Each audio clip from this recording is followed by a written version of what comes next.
Let's start with something small and personal. At some point in the last year, you did something genuinely good.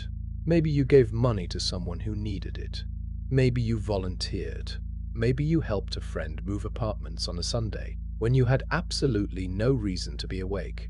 And then you posted it, not in a bragging way. You'd never call it bragging. Just a photo. Just a story. Maybe a caption that was slightly humble on purpose.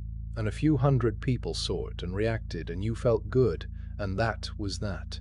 Now here's a man who would look at you and say, very calmly, with no anger at all, that act had no moral worth, not less moral worth. None. Zero. It doesn't count. It never counted.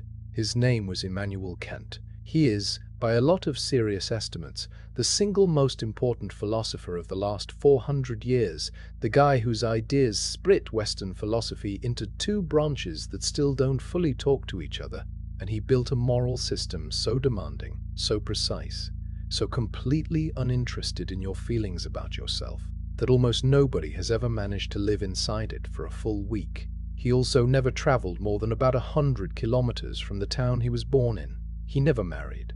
He walked the same route at the same time nearly every day of his adult life. That's the setup. A man with the smallest possible life who built the largest possible machine for judging every human being who ever lived. So today, who he actually was, what he actually argued, and I'm going to explain the hard part properly, not skip it, and then the question I always end on. Put a phone in his hand. Give him an account. Drop him into 2026. What does Immanuel Kant do with Instagram? The answer is stranger than he'd hate it. Let's go. Königsberg, Prussia, 1724. A saddlemaker's son, one of 9 kids, most of whom died young. Not aristocracy, not money. A family so tight on cash that Kant spent years working as a private tutor for rich families because there was no other way to eat, and then he basically stayed there his whole life. Same city, same streets.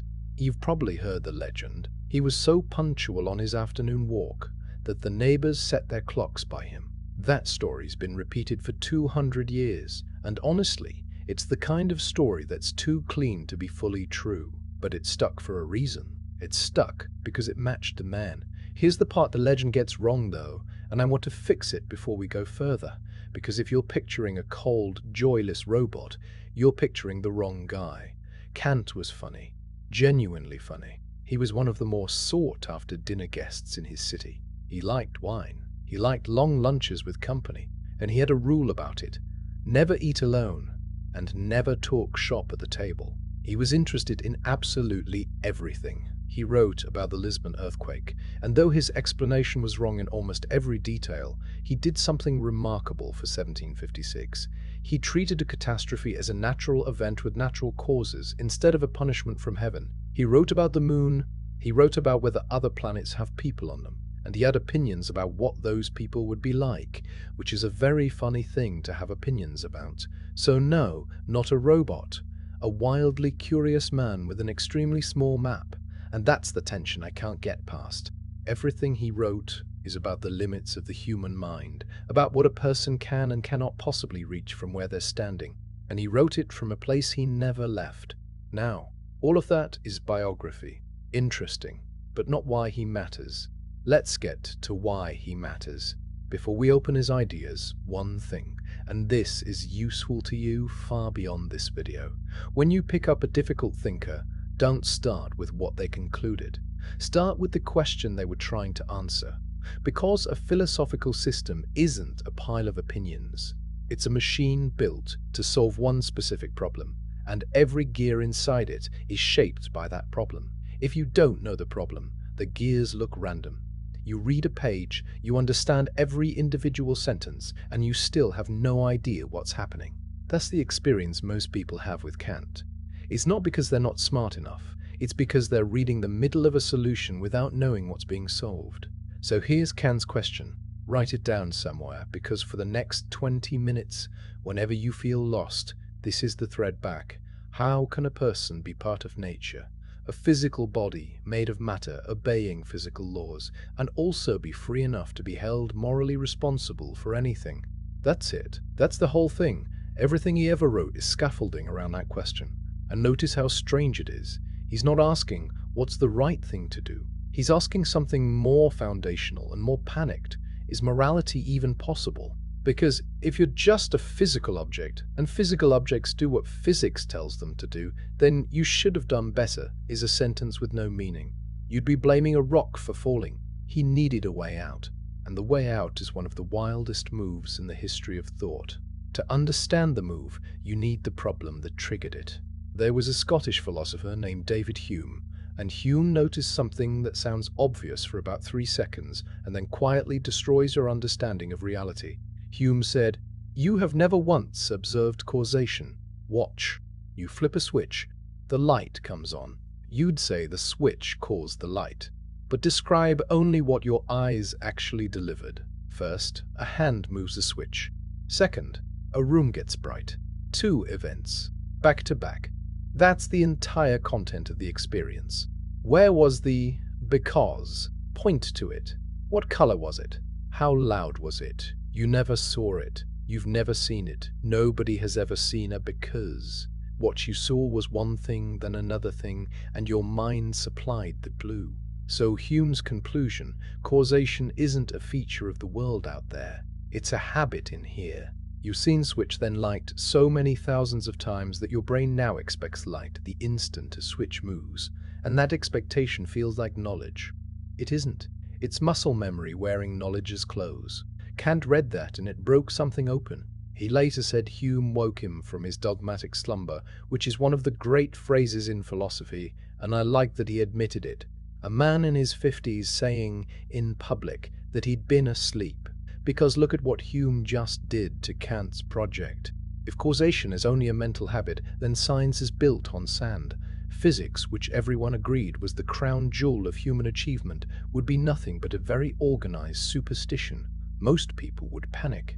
Kant did something else. He looked at Hume's problem, and instead of trying to prove causation was out there in the world after all, he took the disaster and turned it into the foundation.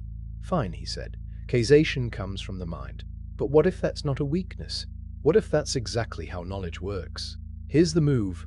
It's the single most important idea in this video, so I'm going to build it slowly. Before Kant, almost everyone assumed knowledge works like this. There's a world. The world has properties, and your mind is a kind of mirror that reflects those properties more or less accurately. Get a better mirror, get better knowledge. Your job is to be a good observer. Kant flipped the whole thing on its head. He said, your mind isn't a mirror. Your mind is a factory. Raw material comes in from outside, light, pressure, vibration, chaos, and your mind runs it through machinery that shapes it before you ever experience it. What you experience is never the raw material. What you experience is the finished product, which means the structure you find in the world. Everything sitting in space, everything happening in a time order, everything connected by cause and effect, that structure isn't something you discovered out there. It's something the machinery imposed on the way in. Let me put it another way. Imagine you were born wearing a pair of glasses. Not glasses you can take off. Glasses fused to your skull, part of your eyes, no seam between you and the lens. Every single thing you've ever seen has come through them. Now someone asks, what does the world look like without the glasses? And the honest answer isn't, I don't know yet, let me check. The honest answer is that the question can't be answered by you, ever, by anything you could possibly do. Taking off the glasses doesn't give you a clearer view. Taking off the glasses means having no view at all. Kant gave the two sides names. The world as it is in itself, independent of any mind. He called that the noumen, the thing in itself. And the world as it shows up for you, processed, structured, delivered. That's the phenomenon. Appearance. And his verdict is brutal and final. You get phenomena. Only ever phenomena. The thing in itself is not hard to reach.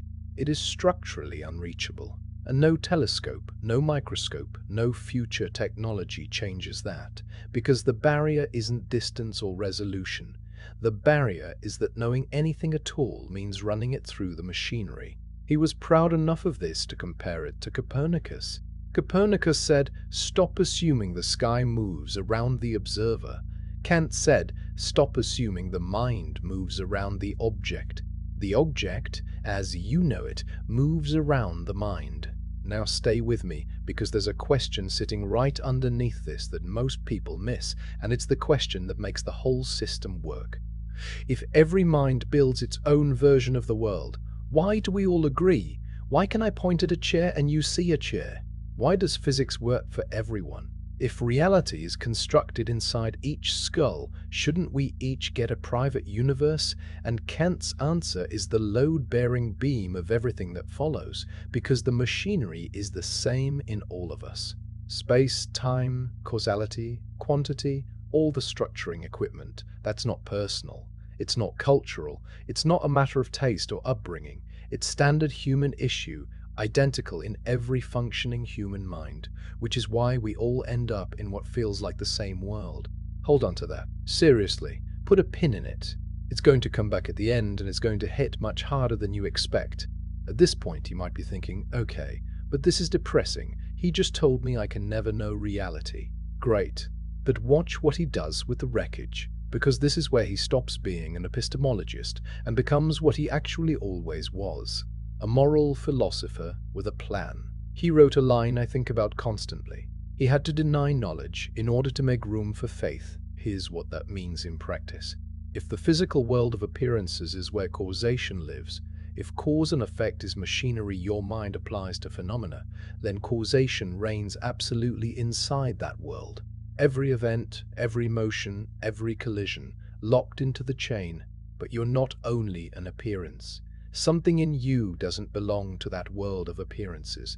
And because the thing in itself is off the map, sealed away from knowledge, there's a door there. He can't prove freedom exists. He's explicit about that. You cannot demonstrate free will the way you demonstrate a triangle, but he can prove that freedom isn't impossible because the chain of causation binds appearances, and you are not exhausted by your appearance. That's what the demolition was for. He tore down knowledge's claim to reach everything so that morality would have a room to stand in where physics couldn't follow it and crush it.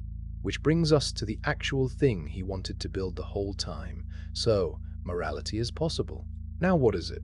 Here's Kant's first move, and it's the one people find hardest to swallow. The moral value of an action has nothing to do with how it turns out. Nothing. He's serious. Because outcomes aren't in your control. You do a good thing, and it backfires. You do a stupid thing, and it accidentally saves someone. If morality lived in results, then being good would be a matter of luck, and a system where being good is luck isn't a moral system at all, it's a lottery. So if not results, then what? The intention. Specifically, the principle you are acting on. Kant calls that principle a maxim, the rule you're actually running, whether or not you'd ever say it out loud. And then he gives you a test. One test for everything. Act only on a maxim that you could, at the same time, will to become a universal law. Don't let the 18th century phrasing throw you. Here's the practical version. Take the rule you're about to act on. Now imagine it's not just your rule. Imagine it's automatic, everywhere, for every human being, forever, no exceptions. Does the world you just imagined still work? Or does the rule eat itself? Let's run it, because it's sharper than it sounds. You're broke. You want to borrow money from a friend, and you know you'll never pay it back, but you promise you will. Your maxim, when I need something, I'll make a promise I don't intend to keep. Now universalize. Every human being always makes promises they don't intend to keep. And notice, the problem isn't that the world gets unpleasant. The problem is deeper and cleaner than that. In that world, the phrase "I promise" carries zero information. It means nothing. Nobody could lend on it because nobody could believe it, which means your original plan is now impossible. You can't get money by making a false promise in a world where false promises are universal, because in that world, nobody would hand you anything. The rule destroyed the very conditions that made the rule work. It's not immoral because it's mean. It's immoral because it's parasitic. It only functions as long as most people aren't doing it. That's the engine. And once you see it everywhere. Cutting the queue only works because there's a queue. Cheating on the exam only works because the grades mean something. Every one of these is a rule that quietly depends on almost nobody else following it. Then he gives a second version of the test, and honestly, this one is the more beautiful one. Treat humanity, in yourself and in anyone else, always as an end, never merely as a means. Note the word merely. He's not saying you can't use people. You use the barista. She uses you back. You're her income. That's fine, that's life. That's a functioning society. The line is merely the moment a person becomes only a tool in your plan, only a resource, only a number on your side of the ledger, with no independent weight of their own. That's where it breaks. And now the third piece, the one that opened this video, the one that costs the most. Kant separates two motivations, and the gap between them is a canyon. You can do the right thing because it happens to line up with what you wanted anyway. He calls that acting from inclination. Or you can do the right thing because it's right, because you recognize the duty, and you do it even if it cost you everything and you enjoyed none of it. He calls that acting from duty. Only the second one has moral worth. Only the second one counts. Example. A guy takes someone on a first date, and when the bill comes, he tips extremely generously. Lovely. Now, is it moral? Depends entirely on what's happening in his head. If he's tipping because he's picturing how it looks, because generosity is attractive, because he wants to be seen as the kind of man who tips well, then Kant says no moral worth. The action is fine. The world is very slightly better. The waiter is happier. But morally, for him, it's a zero. He wasn't being generous. He was purchasing an impression, and the tip was the currency, and the test that exposes it is simple. Would he have done it alone? On a Tuesday, exhausted, no one watching, no one ever finding out? If yes, it was moral. If it evaporates the moment the audience does, it was never moral in the first place. It was a performance that happened to have a beneficiary. You feel how harsh that is? Kant knows. He says something even more uncomfortable, that the person who helps others because helping feels good to them is not, in that moment, being moral. They're being pleasant, which is nice, genuinely, but it's not the same thing because their goodness is riding on a feeling, and feelings are weather. The moment helping stops feeling good, that person stops. The one who acts from duty keeps going in bad weather. That's the whole difference. All right. Hold every piece of that. We're about to point it at your phone, and it's going to do damage. But first, the part where I stop making him look good. I'm not going to sell you a saint. There's a place where Kant's system produces an answer that almost nobody can accept, and it's famous for a reason. Someone knocks on your door in the middle of the night. It's your friend, terrified, being hunted by a man who wants to kill him. You hide him in your house. Minutes later, the killer knocks and asks, "Is your friend inside?" What do you say? Everyone on earth says, "He's not here." You lie. Obviously you lie. That's not even a hard question, that's barely a question. Kant says you may not lie. And when a critic, a French writer named Benjamin Constant, pushed him on exactly this, Kant did not back down. He doubled down. He wrote a whole short piece defending it. His reasoning, to be fair, isn't as stupid as it first sounds. It runs like this. First, you don't actually know what your lie will cause. Say you tell the killer, "He's not here, he ran out the back." And meanwhile, your friend, panicking, has already slipped out the back. Your lie sends the killer directly onto him. Truth-telling at least keeps you clear of authoring that. Second, and more important to Kant, the duty of truthfulness isn't a duty to that specific man at the door. It's a duty to the whole institution of language. Lying, universalized, doesn't just hurt one person, it dissolves the possibility of communication itself. I understand the argument. I still think he's wrong, and I don't think it's close. Because here's what the case exposes: a system with zero flexibility will eventually produce a monstrous output. The rigidity that makes Kant's ethics so powerful. No excuses, no special pleading, no "but in my case." is the exact same rigidity that walks him straight into handing a man over to a killer with a clean conscience. And he's had this criticism from the heavyweights. Hegel came after him for what he called empty formalism, the complaint that the universalization test is a beautifully engineered sieve with no content of its own, and that a clever person can describe their maxim in whatever way gets it through. Describe your action narrowly enough and almost anything passes. Others have hammered the outcome's point.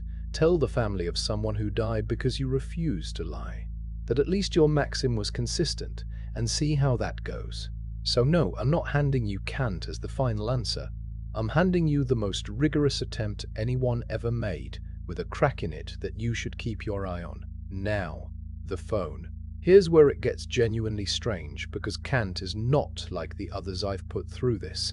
Most thinkers, you drop into 2026 and they'd critique the platform. They'd have opinions. They complain. Kant wouldn't complain. Kant would run the test, and the test doesn't produce opinions, it produces verdicts, cold ones. Let's watch him work. Verdict 1. Almost every good thing you posted was worth nothing. We start with the thing from the opening because it's the deepest cut and it's the one that lands on everybody. The charity post, the volunteering story, the photo of you handing someone food, the caption, "So grateful I could help." The fundraiser you shared with a note about how important this cause is to you. Kant's question isn't whether the act helped anyone. It obviously did, and he'd say the recipient is genuinely better off, and that matters in the world. His question is about you. Would you have done it if the phone had stayed in your pocket? And here's what makes this so uncomfortable and so precise. Posting it is itself the evidence. You had a private good deed. Then you converted it into public reputation. The conversion tells you what it was worth to you. You cashed it in. And the second it's cashed in, the second the reason includes being seen, the moral worth Kant cares about is gone. Not reduced. Gone. I want to be fair to you here, because I don't think everyone posting a charity link is a fraud. Sometimes you share the fundraiser because sharing genuinely raises more money, and the exposure is the point, and that's a real argument. Kant's blind spot is exactly this. He cares so much about the purity of your motive that he undervalues the fact that the food arrived. That's a legitimate criticism of him, and I'm not hiding it. But be honest about how many of your posts are actually there, and how many are the tip on the first date.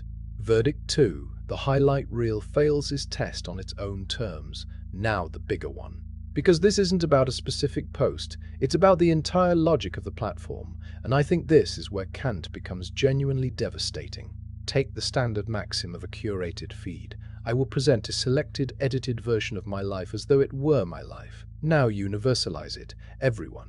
Always. No exceptions. Every human being posts only peaks, only good light, only the version with the flaws removed. What happens? The same thing that happened to the false promise. The system eats itself, because the entire value of seeing someone's life depends on you believing it corresponds to something. The moment every single image is understood by everyone to be a construction, the images stop carrying any information about anyone. There's nothing left to compare yourself to, nothing to admire, nothing to envy, nothing to trust. The currency goes to zero because the currency was always borrowed credibility, which means, and this is the part I find genuinely brilliant and slightly horrifying, the curated feed only works as long as you half believe other people aren't doing it. It's structurally parasitic. Your filtered photo has power over someone else exactly to the degree that they forget everyone is filtering. It runs on residual sincerity, and it burns that sincerity as fuel. Kant identified that shape of failure in 1785, using an example about borrowing money. Same machine, new chassis. Verdict 3. You've been treating people as a metric. Second formula. Humanity is an end, never merely as a means. Now look at the vocabulary, not the behavior. Just the words the platform hands you. Followers, reach, impressions, audience, engagement rate, conversion. Every one of those words describes a person as a quantity. And the honest version of this critique goes in both directions because it's not just the influencer. Yes, the creator who looks at 10,000 human beings and sees a number that determines a rate card has, in Kant's terms, made people merely means. But the follower does it too. You consume a person's grief for entertainment. You watch someone's breakdown because it's compelling. You use a stranger as a mood regulator at 1 in the morning and feel nothing about it, because they were never a person to you. They were content. The platform doesn't corrupt anybody's soul. That's too dramatic, and I don't believe it. What it does is quieter. It builds an interface where treating people as means is the default, the frictionless option, the thing that happens if you don't actively resist. Kant asked us to always also see the end in the other person. The design makes that the harder click. Verdict 4. The algorithm is the guardian he warned you about. And now we get to the one that I think would actually make him angry. The closest thing to rage this man had. In 1784, Kant wrote a short essay called An Answer to the Question, What is Enlightenment? It's about 8 pages, and it's one of the most quotable things in philosophy. Its slogan is Saper aude, dare to know, dare to use your own understanding. But the diagnosis around the slogan is what matters. Kant says most people remain in what he calls a self-imposed immaturity, not because they lack intelligence, because they lack the nerve, and because someone else is happy to do the thinking. And then he says the line that hasn't aged today, it's so comfortable to be immature. If I have a book that understands for me, a spiritual advisor who has a conscience for me, a doctor who decides my diet for me, then I don't need to make any effort at all. I don't have to think. Others will do that unpleasant work on my behalf. Read that with a phone in your hand. Then he describes the guardians. He says they first make their livestock stupid, then carefully prevent them from taking a single step without the walking cart they've been put in, and then they point at the danger that threatens if they should try walking alone. And he notes that the danger isn't really that great. People would eventually learn to walk, but the example of the risk keeps everyone seated. Now, think about what a recommendation engine is. It is a guardian that decides what you see. It has a model of you, and it feeds you what that model predicts you'll accept. It doesn't argue with you, doesn't challenge you, doesn't hand you the thing that would make you uncomfortable for 6 weeks and then change your mind. It removes the effort of forming taste, forming interest, forming opinion. It does that unpleasant work on your behalf, exactly as described 240 years early. And here's Kant's most uncomfortable point, the one that stopped this from being a comfortable big tech bad video. He calls it self-imposed. Nobody dragged you. The guardian didn't seize power. You handed it over because it was easier, and because being led is genuinely pleasant, and because working out what you actually think is exhausting and slow and often makes you feel stupid for a while. He wouldn't blame the algorithm. He'd blame you for enjoying it. That's much worse. Verdict 5. The shared world is coming apart. Now the pin I asked you to hold, pull it out. Remember why Kant could say we all live in one world, despite each of us constructing our own experience, because the construction machinery is identical in every human being. Same forms, same categories, same equipment. Different people, same factory. That shared factory is the reason 2 strangers can look at the same event and produce compatible descriptions. It's why science can exist, and it's why morality can exist, because a universal moral law only makes sense addressed to beings who share a world. What if everyone did that? Is a question that only has meaning if there's an everyone standing in the same reality as you. So now put a personalized feed on top of it. Kant's machinery is still identical. Sure, you and I both perceive in space and time, but the material being fed in is no longer the same. 2 people in the same room on the same day are being handed 2 different sets of appearances, sorted by 2 different models, optimized for 2 different predicted reactions. Not different opinions about the same events, different events. And that is a genuinely new problem, one Kant never had to consider, because in Königsberg the raw material arriving at every human mind was roughly the same street. This isn't just about arguing politics, it's structural. If we no longer share the phenomena, then what if everyone did that starts to lose its grip? Because I can no longer picture your world well enough to know what everyone would mean in it. The precondition for the moral law isn't a feeling of goodwill, it's a common world. And a common world is exactly the thing a personalization engine is engineered to dissolve. Verdict 6. The like button is a forgery of something real. One more, and this one's the saddest. In his third major book, Kant does something strange with beauty. He argues that when you call something beautiful, you're not just reporting a private preference. Look at how you actually behave. You don't say, "I like this, but that's just me." You say, "Look at this, isn't it beautiful?" And you expect the other person to agree. You feel slightly wronged when they don't. That expectation, Kant says, is a claim on everyone, and it's evidence of something he calls a common sense, a shared human capacity for judgment underneath our different tastes. He goes further. Beauty is a symbol of the morally good, because the experience of expecting universal agreement about beauty is a rehearsal for expecting universal agreement about right and wrong. Beauty is where you first feel that a we is possible. Now, what is a like? It's agreement, made countable, made instant, made visible, which sounds like Kant's dream, the universal voice, finally measurable. Except the moment you can count it, you can farm it, you can engineer for it, you can optimize an image not for beauty, but for the reaction to beauty, which is a different target entirely and much easier to hit. The thing Kant thought pointed toward a shared humanity has been turned into a scoreboard, and scoreboards get gamed. So the platform took his most hopeful idea, built a machine that measures it perfectly, and in measuring it, hollowed it out. So what would he actually post? Nothing. Obviously nothing. He'd find the whole proposition confused. But that's a boring answer, so let's be more specific, because I think his real fate online is funnier and much bleaker than silence. Kant would be in the replies. That's where he'd live. Someone posts a triumphant story about a clever thing they did to get ahead, and there's one account under it with no profile picture asking, "And could you will that as a universal law?" Ratioed instantly, muted by everyone, a genuinely irritating presence. And meanwhile, this is the part I'd bet money on. His actual sentences would be everywhere, stripped of every argument that gave them meaning. Dare to think for yourself. Treat people as ends, never as means. Act only on principles you could make universal. Those are extremely postable lines. Clean, quotable, faintly heroic. Take them off the machine, and they become vibes. Treat people as ends turns into a caption about cutting off toxic friends. Dare to know turns into a hustle culture slide about waking up at 5. The words survive.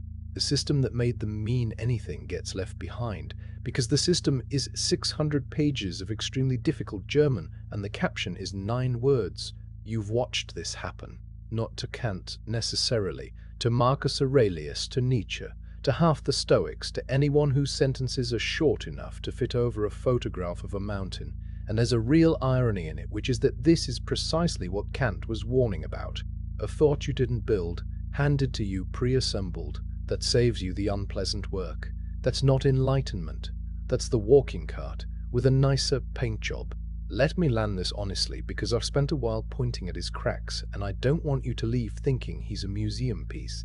Kant is wrong about the murderer at the door. He's probably too rigid in general. The formalism complaint has real teeth. A determined person can absolutely word their maxim to slip it through the test, and Kant doesn't fully close that hole. But here's what he has that almost nothing else does. He gives you a moral standard that doesn't care how you feel about yourself. That's rarer than it sounds. Most of our moral thinking is a machine for producing self-approval. I meant well, I'm a good person, my heart was in the right place.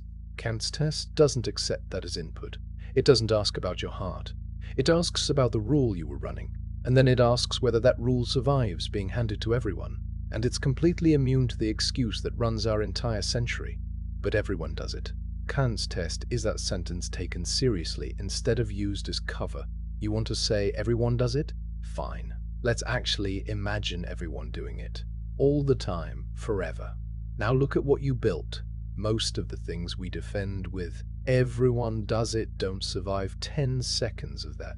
On his gravestone in what is now Kaliningrad, they carved a line from his second critique.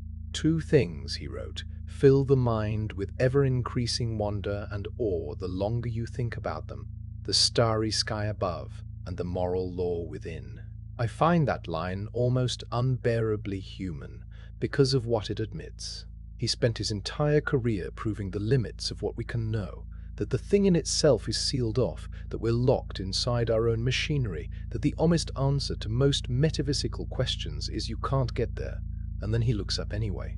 Not with knowledge, with awe. The man who mapped the walls of the human mind spent his evenings staring at the one thing on the other side of them. So here's where I leave you, and it's the smallest possible homework.